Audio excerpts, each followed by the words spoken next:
Hi everyone. So today with us Ananya. Hi Ananya, welcome to this YouTube channel. Hi sir, thank you. Hi Ananya, तो आज के इस video में अपन start करें। आपकी कॉलेज किस तरीके का कॉलेज है आपका, इंफ्रास्ट्रक्चर वाइज और एकेडमिक्स वाइज और अदर फैसिलिटीज में। उससे पहले आप अपने आप को इंट्रोड्यूस कर दो। आप कहाँ से बिलोंग करते हो, कहाँ पे आपका कॉलेज है, और पिछले साल नीट 2023 में आपकी क्या ऑल इंडिया रैंक थी। Hi everyone, I am Ananya. मेरे पिछले साल नीट में 15,700 रैंक थी और मैं यूपी से हूँ। और अभी मैं मिम्स मंड्या में हूँ, मंड्या मेडिकल कॉलेज कर्नाटका में। और बिलोंग कहाँ से करते हो आप। यूपी हापुड़, दिल्ली एनसीआर में। तो जैसे कि आपने बताया 15,000 आपकी ऑल इंडिया रैंक थी, तो इस रैंक पे आपको उत्तर प्रदेश में कॉलेज डेफिनेटली मिल रहा होगा। तो आपने यूपी हम्म। छोड़ के कर्नाटका में कॉलेज क्यों लिया, इसके पीछे क्या रीजन था। तो सर एक्चुअली इस रैंक पे लाइक यूपी में जो कॉलेजेस मुझे मिल रहे थे, फर्स्ट ऑफ ऑल वो टॉप 10 कॉलेजेस तो डेफिनेटली नहीं थे। मोर और लेस न्यू कॉलेजेस मिल रहे थे। और उसमें भी स्पेशली बात करें तो ऑटोनॉमस कॉलेजेस जो रिसेंटली खुले हैं या मैक्सिमम जो 4-5 साल पुराने कॉलेजेस थे। तो यूपी में उधर क्या होता है, अभी इतने नए कॉलेज खुल गए हैं तो वहाँ फैकल्टी की बहुत प्रॉब्लम है। और लाइक वो भी मेरे घर से उतने ही दूर पड़ रहे थे, लाइक 12-16 आवर ट्रेन जर्नी। तो मोर और लेस वो भी यहाँ पे उतना ही दूर पड़ता है। और ये था कि अभी लाइक मंड्या जो है वो कर्नाटका में टॉप 3rd कॉलेज में आता है। तो बस ऐसा हम समझ सकते हैं कि लाइक जो एक स्टेट के टॉप कॉलेज होते हैं वो यूपी का ना मिलके एक अदर स्टेट का मिल गया एट दिस रैंक।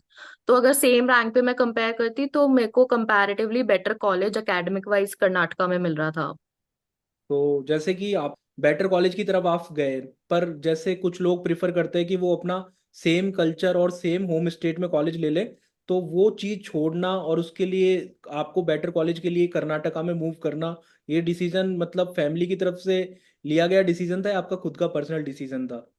नहीं, एक्चुअली मेरा पर्सनल डिसीजन था, क्योंकि मतलब मेरा ऐसा था, मेरे नीट में स्कोर लाइक नीट से पहले जो भी आकाश में हमारी टेस्ट सीरीज होती थी उसमें स्कोर बहुत हाई था, लाइक 700 से कम नहीं गया था। तो वो और एग्जाम में कुछ गड़बड़ होने की वजह से ओएमआर में तो वो बहुत नीचे आ गया था स्कोर। तो एक वो रीजन था कि मतलब एक सेल्फ एडजस्टमेंट, सेल्फ वो होता है ना कि एक्सेप्टेंस ही नहीं हो रहा था कि इतने नीचे के कॉलेज मिल रहे हैं। एक वो था, दूसरा वो पर्सन टू पर्सन डिपेंड करता है कि कुछ बच्चे नहीं होते कंफर्टेबल बाहर जाने में तो उन्हें डेफिनेटली घर के पास लेना चाहिए, क्योंकि फैमिली सपोर्ट भी बहुत इंपॉर्टेंट है। तो मतलब if you are comfortable in going out then it's fine, otherwise like सबको पता है एमबीबीएस मोर और लेस उसका कॉलेज उतना मैटर नहीं करता है। ठीक है। तो अब धीरे धीरे मैं कॉलेज के ऊपर आता हूँ। मांड्या, सबसे पहले मांड्या एज ए सिटी किस तरीके की सिटी है, क्या क्या नॉर्मल फैसिलिटीज अवेलेबल है सारी, जैसे नॉर्मल अवेलेबल होती है जिस तरीके से दिल्ली एनसीआर में तुम रही हो, उस तरीके की फैसिलिटीज सारी अवेलेबल है city wise. So like city तो नॉर्मल है, लाइक बैंगलोर से 1-2 घंटे दूर है। और लाइक बैंगलोर मैसूर के बीच में है, तो दोनों साइड लाइक आधे एक घंटे पे बिग सिटीज हैं। और मंड्या में खुद भी लाइक टीयर 2 सिटी हम बोल सकते हैं, लाइक सारी बेसिक फैसिलिटीज हैं, मोर और लेस जैसे नॉर्मल सिटी होती है ना, बहुत बड़ी ना छोटी, ऐसा है। सब बेसिक फैसिलिटीज हैं। ठीक है। इसके अलावा नियरेस्ट रेलवे स्टेशन कौन सा है जिससे कि कनेक्टिविटी बेटर हो, स्पेसिफिकली अगर नॉर्थ इंडिया की मैं सर बात। बिल्कुल लाइक कॉलेज के जस्ट सामने ही है, लाइक 5 मिनट्स वॉकिंग डिस्टेंस है मंड्या रेलवे स्टेशन, तो कनेक्टिविटी भी अच्छी है। और बैंगलोर कितना डिस्टेंस पे है? आपने बताया जैसे एक एक घंटे दूर दो है। घंटे 90 किलोमीटर है आई गेस। ठीक है। फिर तो नियरेस्ट एयरपोर्ट मैसूर और बैंगलोर ही होगा। बैंगलोर है, मैसूर में तो नहीं है, बैंगलोर ही है। ठीक है। और इसके अलावा अगर मैं बात करूँ कॉलेज की, तो कॉलेज का एकेडमिक्स किस तरीके का है। एकेडमिक्स तो मतलब अच्छा है, क्योंकि यहाँ साउथ में मतलब कॉलेज लाइक मोर स्कूल की तरह रहता है, प्रॉपर अटेंडेंस चाहिए उनको। मतलब थ्रू आउट फर्स्ट ईयर हमारी एक भी क्लास कैंसिल नहीं हुई है, और नॉर्थ में तो बहुत ऐसे कॉमन होता है ना कि क्लास कैंसिल हो रही है, बंक्स लग रहे हैं। तो यहाँ वो सीन नहीं है, लाइक बिल्कुल स्कूल जैसी वाइब आएगी कि सुबह उठ के कॉलेज जाना है, 5 मिनट भी लेट नहीं हो सकते, ऐसे टेस्ट पे टेस्ट। तो एकेडमिकली तो मतलब स्ट्रांग है, बट उतना लग्जरियस नहीं है जैसे हमारे नॉर्थ में होता है ना, थोड़ा अच्छा कैंपस है, बड़ा कैंपस है, वो चीज नहीं है उतना। ठीक है। हॉस्टल की फैसिलिटीज के बारे में बताओ थोड़ा। हॉस्टल फर्स्ट ईयर में मिल जाते हैं, और मिल जाते हैं तो फिर उसमें एक रूम में कितने लोग रह रहे होते हैं। हॉस्टल तो मतलब मिल जाएगा, बट अभी लाइक हमारा 3 ऑक्यूपेंसी है। मतलब नॉर्मल है, ऐसे बहुत अच्छे भी नहीं है, बस इतना है कि आप रह लोगे, थोड़ा मतलब बुरे की साइड ही है, मतलब बस वो है कि हाँ कमरे हैं। गवर्नमेंट कॉलेजेस के हॉस्टल का थोड़ा सा सीन रहता है, और स्पेशली जितना ज़्यादा बेटर कॉलेज होता है वो उतना ज़्यादा पुराना होता है, फिर वहाँ पे हाँ इंफ्रास्ट्रक्चर उतना खराब रहता है। नए कॉलेज उसका बेटर है कंपेरेटिवली। इसके अलावा मतलब रूम मिल जाएगा, ऐसा नहीं होगा कि कोई आ रहा है तो रूम अवेलेबल नहीं है, रूम्स अवेलेबल है। Like first second year 3 occupancy है, थर्ड ईयर से 2 ऑक्यूपेंसी हो जाएगी। बट मेजर यहाँ पे है, हर रूम में अटैच्ड वॉशरूम्स है, वॉशरूम्स एंड बाथरूम। तो वो लाइक एक बहुत बड़ा एडवांटेज होता है, स्पेशली हाइजीन वगैरह को लेकर बहुत कन्वीनियंट है वो। इसके अलावा जैसे कोई अगर हॉस्टल्स में ना रहना चाहे तो नियर बाई पीजीज और फ्लैट्स वगैरह अवेलेबल हो जाते हैं। हाँ हाँ, बहुत इजी, लाइक वॉकिंग डिस्टेंस पे ही है। ठीक है। और अगर मैं फूड की बात करूँ तो कर्नाटका में भी फूड का इश्यू उतना ही है, बाकी जितने साउथ के स्टेट्स में है सेम उसी तरीके का इशू है। हाँ फूड का तो लाइक सेम बहुत, मतलब अगर मैं स्पेशली नॉर्थ के बच्चों के लिए बात करूँ तो मेस होना या ना होना मतलब ना के बराबर है, आप खा ही नहीं सकते यहाँ पे। ठीक है। तो नॉर्थ इंडियंस के अकॉर्डिंगली मेन्यू में जो मैस का मेन्यू होता है उसमें कुछ नहीं बनता कभी स्पेसिफिक डेज पे? क्योंकि मैंने काफ़ी सारे बच्चों से, अलग अलग कॉलेज अलग अलग स्टेट्स के बच्चों से बात करी है, तो कहीं पे 2 दिन नॉर्थ इंडियन के हिसाब से मैस का जो मेन्यू होता है वो होता है। तुम्हारे मैस में उस अकॉर्डिंगली कुछ नहीं है? नहीं सर, मतलब एक्चुअली बात यह है, जो साउथ का भी बनता है ना वो साउथ के लोग भी नहीं खा सकते, बहुत अनहाइजीनिक मैस है, मतलब टेस्ट तो बहुत दूर की बात है, हाइजीन ही नहीं है। अच्छा अच्छा, वो जो नॉर्मल मैस की, हर मैस की प्रॉब्लम होती है कि आप एडजस्ट नहीं कर पाते, वो प्रॉब्लम है। इसके मतलब अलावा ऐसे बनता है, लाइक संडेज को पूड़ी वगैरह बनती है, रोटी ऑलमोस्ट हर दिन बनती है लंच में, ठीक है। इसके और अलावा दाल या सब्जी भी बनती है, बट अच्छा नहीं है। ठीक है। इसके अलावा जैसे अगर नियर बाई फैसिलिटीज अवेलेबल है, सिटी में अवेलेबल होगा, जोमेटो स्विगी अवेलेबल है? हाँ हाँ सब अवेलेबल है। ठीक है। तो जिसको मतलब हॉस्टल की मेस में नहीं खाना, उसके पास ऑप्शंस हैं काफ़ी। हाँ लाइक यहाँ पे 2 3 नॉर्थ इंडियन टिफिन सर्विसेज भी हैं, तो नॉर्थ के बच्चों का लंच डिनर वो लोग बाहर से ही मंगवाते हैं, मतलब मैंने भी बाहर से ही मंगवा रखा है, तो रोज टिफिन लाइक घर का खाना आता है, तो ऐसा भी नहीं है रोज रेस्टोरेंट का खाना है। तो वो खाना ठीक है। हाँ ठीक है। इसके अलावा अगर मैं बात करूं कॉलेज की स्पोर्ट्स की फैसिलिटीज़ की, तो वो स्पोर्ट्स और कल्चरल फैसिलिटीज़ किस तरीके की है? और जो तुम्हारा कल्चरल फेस्ट होता होगा वो किस तरीके का होता है? तो मतलब ऑप्टिमम है, ऐसे बहुत ज्यादा फेस्ट भी नहीं होते हैं, बट मतलब साल में 2 3 फेस्ट होते हैं, और वो लाइक बहुत ग्रैंड भी नहीं कहूंगी, but up to the mark है। स्पोर्ट्स भी अच्छा है, like sport annual sports event होता है, और inter state inter college competitions भी बहुत होते हैं, इंटरनेशनल लेवल पे भी इवन लाइक बच्चे होते हैं तो उनको सपोर्ट भी बहुत करते हैं, तो वो सब तो कंटिन्यूअस रहता है यहाँ पे। ठीक है। इसके अलावा जो हॉस्पिटल है वो कॉलेज से कितना पास है, थोड़ा दूर है या बिल्कुल पास है, अटैच हॉस्पिटल? कैंपस नहीं है, हॉस्टल के लाइक ऑलमोस्ट सामने ही है, वॉकिंग डिस्टेंस अगेन।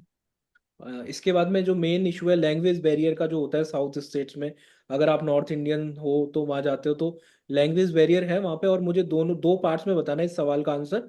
एक तो कॉलेज में एकेडमिक्स लेवल पे किस तरीके का लैंग्वेज बैरियर है, और एक आप नॉर्मली जैसे मार्केट में जाते होगे तो लोकल से मिलते होगे, या फिर हॉस्पिटल में जब पेशेंट आते होगे, अभी तो आई गेस तुम फर्स्ट ईयर में हो तो उस तरीके का पेशेंट से इंटरेक्शन नहीं होता होगा, पर जितना भी सीनियर ने बताया उस अकॉर्डिंगली जो लोकल्स होते हैं वो क्या हिंदी और इंग्लिश लैंग्वेज समझ पाते हैं?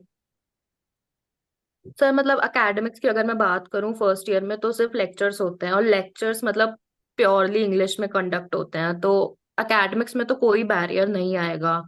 बट लाइक मंड्या की बात करें तो कर्नाटका में मंड्या लाइक हाईएस्ट सिटी है इन कन्नड़ा स्पीकिंग। ओके। तो मतलब अगर आपको लैंग्वेज नहीं आती है तो मतलब आपको सीखनी पड़ेगी, देयर इज नो वे कि बिना सीखे काम चल जाएगा तुम्हारा यहाँ पे। मतलब बट ऐसे एक्चुअली मुझे नहीं लगा हार्ड है सीखनी, बिकॉज अभी मुझे आए हुए क्लोज टू 1 ईयर हुआ है, और मतलब हम इतना सीख गए हैं कि I can communicate to even patients और व्हेन वी गो आउटसाइड, क्योंकि यहाँ पे लोगों को आती ही नहीं है हिंदी। हिंदी इंग्लिश आप समझा ही नहीं सकते, मतलब if you are open to understand तो मतलब एक ऐसा नहीं होगा कि आपको कभी रिग्रेट होगा कि लैंग्वेज की वजह से कभी रिग्रेट होगा, ऐसा नहीं होगा। ठीक है। तो मतलब नॉर्मल आप सीख के अपना काम चला सकते हो, नॉर्मल कुछ कुछ वर्ड सीख जाओ बेसिक तो। हम्म।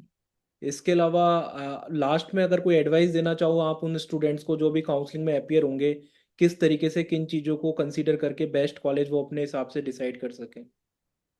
तो मेरे हिसाब से तो सबसे पहले लाइक पर्सनल होना चाहिए, बिकॉज कॉलेज दूर लेना या पास लेना वो सबसे पहले इंडिविजुअल पे डिपेंड करता है। अगर तुम्हें लगता है कि तुम घर के पास कंफर्टेबल हो, तो ओके। मैं कहूंगी अपने घर के पास वाला कॉलेज लो, क्योंकि फैमिली सपोर्ट एमबीबीएस में बहुत जरूरी होता है। मतलब कई बार मुझे भी लगता है कि घर जाना है, लाइक 2-3 दिन की छुट्टी में हम नहीं जा पाते हैं। तो हम्म। मतलब वो एक पर्सनल चॉइस है, if you are strong enough to stay outside then opt for it, और डिपेंड करता है एक्चुअली रैंक्स पे। जैसे मेरे जो कॉलेजेस में था वो बहुत ही ज्यादा गैप था, getting a state top third college and getting the lowest college, तो वो एक बहुत बड़ा एडवांटेज था जिसने मुझे कर्नाटका के लिए पुश किया। ओके। इसके अलावा जैसे मैं बात करूं हॉलीडेज वगैरह की, तो हॉलीडेज जैसे ऐसा होता है कि नॉर्थ इंडियंस के फेस्टिवल अलग होते हैं, साउथ इंडियंस के अलग होते हैं। तो हॉलीडेज जैसे बेसिकली बड़े बड़े हॉलीडेज की मैं बात करूं, दिवाली की मैं बात करूं जैसे, तो वहां पे वैकेशंस मिलती है? नहीं सर, नहीं मिलती। लाइक दिवाली की एक दिन की छुट्टी होती है। तो उस टाइम पे तो फिर आप वैसे भी नहीं जा सकते एक दिन के लिए हाँ वो। नहीं, लाइक अगर एग्जाम्स नहीं है तो खुद छुट्टी लेके जाना, तो बट हमारे लाइक होली दिवाली तीनों दोनों पे एग्जाम्स थे, तो यहाँ ऐसे ही होता है, हमारे फेस्टिवल पे एग्जाम्स हो जाते हैं। और जो मेनली जो फ्रेंड सर्किल जो होता है वहाँ पे कोई नॉर्थ इंडियन जाता है, तो वहाँ पे वो नॉर्थ इंडियंस का ही ग्रुप होता है या फिर बाकी के जो स्टूडेंट्स हैं उनके साथ भी आप नॉर्मली मतलब आपकी दोस्ती हो जाती है, इस तरीके का होता है, क्या होता है? नहीं मतलब ऐसे डिस्क्रिमिनेशन नहीं है, बट एक एडवाइस है कि never get into the dispute between north and south. या। वो आप नहीं कर सकते, बट ऐसे डिस्क्रिमिनेशन नहीं है, सब बहुत हेल्पफुल है। Like eventually your group turn outs to be a north group, because आप ज्यादा बेटर आते ही आप उन्हीं से बातचीत करोगे सबसे पहले। बट ऐसा नहीं होता, लाइक बहुत ऐसे नॉर्मल है, क्योंकि एंड में लाइक अगर हम कहीं बाहर जा रहे हैं, लाइक कम्युनिटी मेडिसिन में एफएपीज में जाते हैं, तो उसमें क्या होता है, रोल नंबर वाइज जाना होता है, तो आपकी सबसे बात होगी। तो बिल्कुल ऐसा डिस्क्रिमिनेशन नहीं होगा कि वो लोग आपसे बात नहीं करेंगे, इवन वो बहुत हेल्पफुल है। लाइक मेरे को अगर अब इतनी लैंग्वेज आ गई है कि मैं बात कर सकती हूँ कन्नड़ा में, तो it's because of them only. और हम बहुत क्लोज है, इवन यहाँ के लाइक कन्नडिगास जो सीनियर्स हैं वो भी बहुत अच्छे हैं। मतलब you will find good people and bad people in both north as well as south. हाँ, वो इंडिविजुअल पे डिपेंड करता है, नॉर्थ नॉर्थ साउथ। कुछ और हैं भी जो बहुत रिजिड हैं, जो आपसे रूड बिहेव कर देंगे just because you are from some other state. But कुछ हैं जो बहुत सपोर्ट भी करेंगे। There are some Karnataka seniors that I am very close to. और कुछ नॉर्थ के सीनियर्स भी हैं जिनसे नहीं बनेगी, तो वो actually person to person depend करता है। और यहाँ पे मेन एक्चुअली रैगिंग जीरो है, मतलब जीरो रैगिंग है, मैंने कहीं जीरो रैगिंग नहीं देखी है। ठीक है। तो कोई एक ऐसी चीज बताओ अब जो अपार्ट फ्रॉम फैमिली तुम मिस करते हो इस कॉलेज में, कि शायद ये चीज और होती तो और बेटर होता इस कॉलेज में, कोई एक ऐसी चीज। तो मतलब उतना फेस्ट हमारी फ्रेशर्स नहीं हुई थी, और फेस्ट में लाइक वो नॉर्थ वाली वाइब नहीं आएगी यहाँ पे, बिकॉज लाइक हमारा रहने का तरीका बिल्कुल डिफरेंट होता है। तो एक वो चीज है, वो नॉर्थ वाला वाइब नहीं आएगा। ऐसे कॉन्सर्ट्स हो रहे हैं जैसे मैं अपने फ्रेंड्स को देखती रहती हूँ, वो सब नहीं मिलेगा यहाँ पे। कैंपस भी मतलब ठीक ठाक बड़ा कैंपस है, नॉर्मल है, बट उतना नहीं मिलेगा कि यू हैव पार्क्स और यू कैन गो आउट, ऐसा नहीं है। मतलब कॉलेज के बाहर ही जाना पड़ेगा, कॉलेज उतना वो नहीं है मैं यहाँ पे। और जैसे तुम को घर जाने में कितना टाइम लगता है, घर से कॉलेज की डिस्टेंस ट्रेवल करने में कितना समय लगता है, पूरा मिला के बताना, बाय ट्रेन पूरा लाइक बाय अगर मैं फ्लाइट जो भी। मतलब ऑलमोस्ट 12 आवर्स लग ही जाते हैं, क्योंकि यहाँ से पहले आप 2-3 घंटे एयरपोर्ट जाओगे, वहां भी 2 घंटे मिनिमम पहले हम पहुंचते हैं। फिर 2 से 3 घंटे की फ्लाइट होती है, फिर वहां से अगर लाइक जितना भी दूर घर है, अगर मैं 1-2 घंटे लगाऊं तो वो लाइक 10-12 आवर्स वो मतलब बैठ ही जाता है, उतना सब मिला के। ट्रेन से कभी ट्रेवल किया है? ट्रेन का टाइमिंग बता पाओ तो। ट्रेन से मैंने नहीं किया है, but as far as I know शायद 2 नाइट्स लग जाती हैं। अराउंड 40 आवर्स के आसपास जो नॉर्मल लगता है। ठीक है। Yes sir. तो फाइनल एडवाइस देना चाहोगे आप जो स्टूडेंट्स हैं उनको, क्या किस चीज़ को कंसीडर करके अपार्ट फ्रॉम डिस्टेंस, और कॉलेज भी कैसे वो सेलेक्ट करें, बेस्ट कॉलेज किस तरीके से, जैसे 15,000 पे तो बहुत सारे स्टेट्स में कॉलेज मिल रहे होंगे, साउथ इंडिया में तो काफ़ी सारे स्टेट्स में कॉलेज मिल रहे होंगे, नॉर्थ इंडिया में हालांकि थोड़े कम ऑप्शंस होंगे, यूपी और एमपी के लास्ट के कॉलेजेस या राजस्थान के लास्ट के कॉलेजेस यही ऑप्शंस होंगे, ज़्यादा होंगे नहीं। पर साउथ में भी आपने यही कॉलेज कैसे सेलेक्ट करा वो बताओ थोड़ा। पहले तो सर जब दूर जाते हैं तो लाइक कॉलेज अच्छा होने के साथ साथ कनेक्टिविटी बहुत मेजर है। लाइक बैंगलोर एयरपोर्ट से ही कॉलेज तक की बस मिलती है, बट ऐसे भी कर्नाटका में कॉलेजेस थे जो बहुत अच्छे थे, लेकिन एयरपोर्ट से भी वो 4-5 घंटे दूर थे, जिसमें आपको लोकल बस में ट्रैवलिंग करनी पड़ेगी, या उनका रेलवे स्टेशन ही 3-4 घंटे दूर है। तो अच्छे कॉलेज होने के बाद भी आप वो प्रेफर नहीं करोगे कि आपको वहां पहुंचने में ही 2 घंटे लग जा रहे हैं। या दूसरा मेरा पर्सनल था कि मैंने कर्नाटका किया था बिकॉज मेजोरिटी लाइक मेरा फैमिली जो डॉक्टर बैकग्राउंड है, वो लोग यही कह रहे थे कि MBBS in Karnataka is like very prestigious, they consider it really well. एक वो था। दूसरा मतलब अगर नॉर्थ में भी मिल रहा है, लाइक महाराष्ट्र में वर्धा वगैरह भी बहुत अच्छे हैं, तो of course you prefer that over south, because वहाँ लैंग्वेज का भी एक जो प्रॉब्लम होता है वो रिजॉल्व हो जाता है। तो मतलब कनेक्टिविटी इज वन थिंग जो मुझे लगता है आपको कंसिडर करनी चाहिए जाने से पहले। एंड साउथ में लाइक मैंने कर्नाटका प्रेफर किया था, तो शायद मुझे ये बेटर ही लगता है अभी। और इसके अलावा कॉलेज में बॉन्ड कितने ईयर का है तुम्हारे? कॉलेज में सर बॉन्ड मतलब 1 ईयर का है, बट एक्चुअली जितने भी सीनियर्स हैं वो नॉर्थ वालों से नहीं सर्व करवाते हैं। Only like state quota people do it. हाँ ऑलरेडी मतलब लोग ज्यादा होंगे, वैकेंसीज कम होगी एज कम्पेयर टू, तो मैनेज हो जाता। तो हाँ मतलब ऑल इंडिया वालों से they don't ask you to serve bond, मतलब नहीं करवाया लास्ट 5 इयर्स में, एक भी सीनियर ने नहीं किया है। ठीक है। तो okay Ananya, thanks for giving the time, thanks for joining. I guess काफ़ी बच्चों के लिए काफ़ी ज़्यादा हेल्पफुल होगा ये वीडियो, जो अभी कंसीडर कर रहे हैं स्पेसिफिकली कर्नाटका या साउथ के कॉलेजेस लेना, तो उनके लिए काफ़ी हेल्पफुल होगा। So thanks for joining. Thank you sir.